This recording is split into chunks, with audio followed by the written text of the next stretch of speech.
বন্ধুরা, ফাঁকা রাস্তায় ভৌতিক অভিজ্ঞতা শেয়ার করব আজ।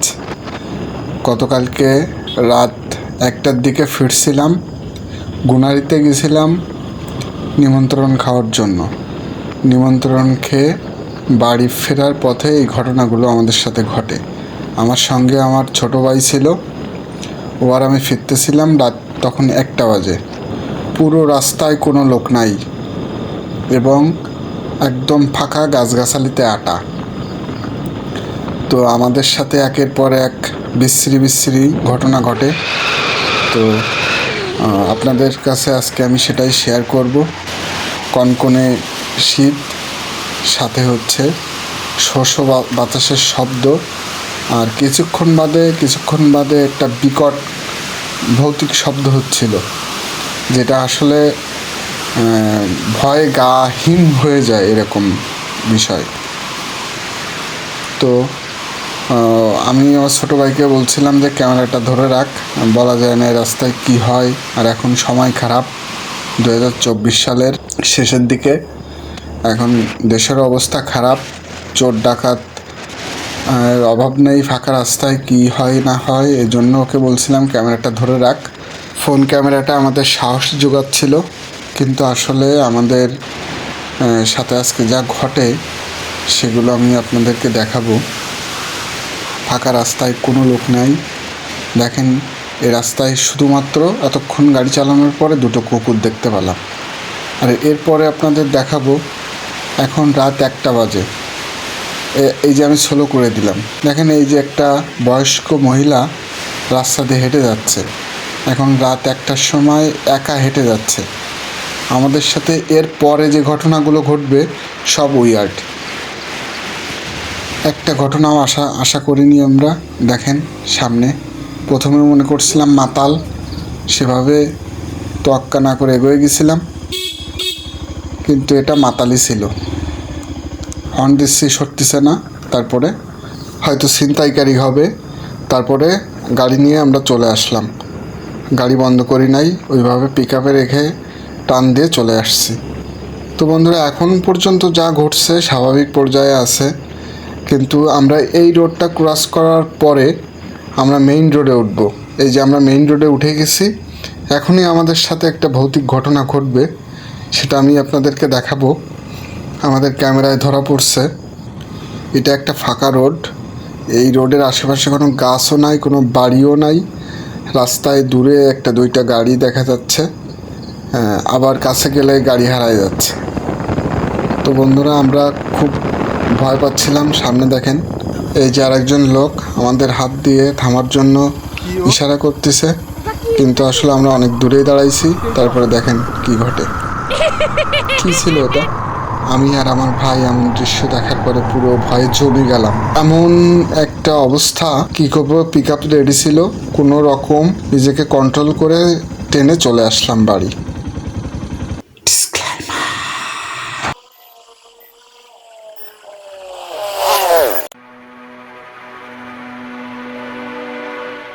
একটা নিঝুম রাত, গায়ের প্রান্তে পুরনো বটগাছটির নিচে একটি মাটির পথ। গ্রামের মানুষ বলতো সেই পথে রাতে কেউ হাঁটতে সাহস পায় না, কারণ বটগাছটির তলায় দেখা যায় এক সাদা শাড়ি পরা মহিলাকে, যার চুল মাটি ছুঁয়ে পড়ে। একদিন গ্রামের ভৃগু নামের এক যুবক বলল, ভূত ঠুত বলে কিছু নেই, আজ রাতেই আমি সেই পথে যাব। তার বন্ধুরা তাকে নিভৃত করতে চেয়েও ব্যর্থ হয়।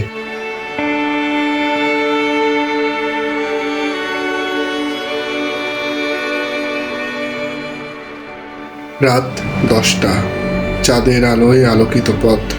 ভৃগু এগিয়ে চলল। প্রথমে সবকিছু স্বাভাবিক লাগছিল, কিন্তু হঠাৎ পায়ের শব্দ বন্ধ হয়ে গেল। বাতাসে ভেসে এলো শীতল, গায়ের কাটা ধরানো সুর। ভৃগু দেখল সামনে দাঁড়িয়ে আছে সেই সাদা শাড়ি পরা মহিলাটি। তার মুখ দেখা যাচ্ছে না, কিন্তু তার চুল ধীরে ধীরে নড়ছে, যেন বাতাসে ভাসছে। ভৃগু থমকে গেল। মহিলাটি ধীরে ধীরে তার দিকে এগিয়ে এলো। কে তুমি? ভৃগুর কণ্ঠ কাঁপল। মহিলা কিছু বলল না। হঠাৎ সে হাসতে শুরু করলো, আর সেই হাসির শব্দ গোটা গ্রামে প্রতিধ্বনিত হলো। সে রাতে ভৃগু আর বাড়ি ফিরল না। সকালে বটগাছটির নিচে তার জুতো পাওয়া গেল, কিন্তু ভৃগুর কোনো চিহ্ন রইল না।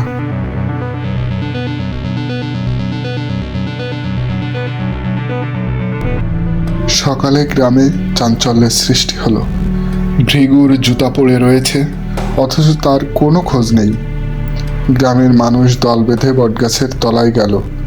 কেউ কেউ বলল, আমরা আগেই সাবধান করেছিলাম, বটগাছের নিচে আসা মানে নিজের বিপদ ডেকে আনা।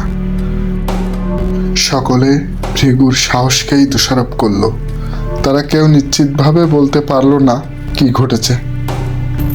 গ্রামের বুড়ো মোড়ল, যিনি অনেক ঘটনা নিজের চোখে দেখেছেন, তিনি বললেন, এই গাছটা অভিশপ্ত। আমার ঠাকুরদাদার আমল থেকে শুনে আসছি, এখানে এক মহিলার আত্মা বন্দী। ওই আত্মার সাথে যে একবার কথা বলে তাকে আর বাঁচতে দেয় না। মানুষের মধ্যে ভয় আরও বেড়ে গেল। ওদিকে ভৃগুর মা কান্নায় ভেঙে পড়লেন। আমার ছেলে বোকামি করেছে, কিন্তু তাকে ফিরিয়ে দাও।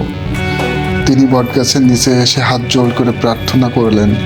গ্রামবাসীরা তাকে থামানোর চেষ্টা করল, কিন্তু তিনি শোনেননি। সেদিন রাতে গ্রামের এক সাহসী তান্ত্রিক, নাম হরিদাস, ভৃগুর সন্ধান করার সিদ্ধান্ত নিল। তিনি বললেন, আমি জানি এখানে কিছু একটা আছে, কিন্তু আমার বসে থাকলে চলবে না। নবীনের সাথে যা হয়েছে তা আমাদের জানতেই হবে। তার সাথে গ্রামের আরও 2 যুবক গেল। লাঠি আর প্রদীপ নিয়ে বটগাছের দিকে রওনা হলো। বটগাছের কাছে পৌঁছতেই হরিদাস অনুভব করলো এক শীতল বাতাস তার গায়ে এসে লাগছে। চারপাশটা এতটাই নির্জন ছিল যে নিজের নিঃশ্বাসের শব্দটাও ভয়ঙ্কর শোনাচ্ছিল।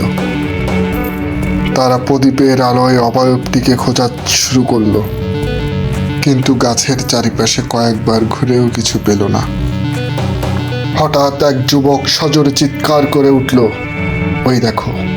সে গাছের ডালগুলোর দিকে ইঙ্গিত করলো।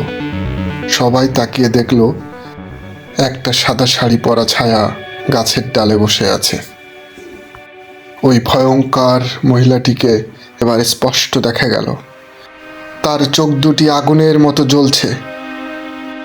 সে হঠাৎ ডাল থেকে নেমে তাদের সামনে এসে দাঁড়ালো।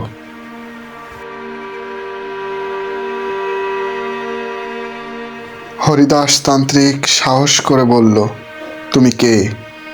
আমরা এখানে ভৃগুকে খুঁজতে এসেছি, তার কি হয়েছে? মহিলা কোনো উত্তর দিল না।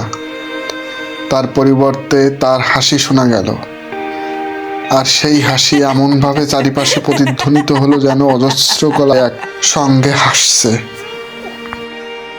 এক মুহূর্তের মধ্যে তারা অনুভব করলো তাদের পায়ের নিচে মাটি নড়ছে। গাছের শিকড়গুলো যেন জ্যান্ত হয়ে উঠছে। শিকড়গুলো তাদের পায়ের চারিপাশে ঘুরতে লাগলো। আতঙ্কে যুবকেরা ছুটে পালানোর চেষ্টা করলো, কিন্তু হরিদাস স্থির দাঁড়িয়ে থাকলো। হরিদাস তান্ত্রিক তখন চিৎকার করে উঠল, বলল, তুমি কি চাও? মহিলা এবার ধীরে ধীরে বলল, আমার মুক্তি চাই। যুগ যুগ ধরে আমি এখানে বন্দি, কেউ আমার কোনো কথা শোনেনি। ভৃগু আমার কথা শুনেছিল, কিন্তু সে আমাকে সাহায্য করতে পারেনি।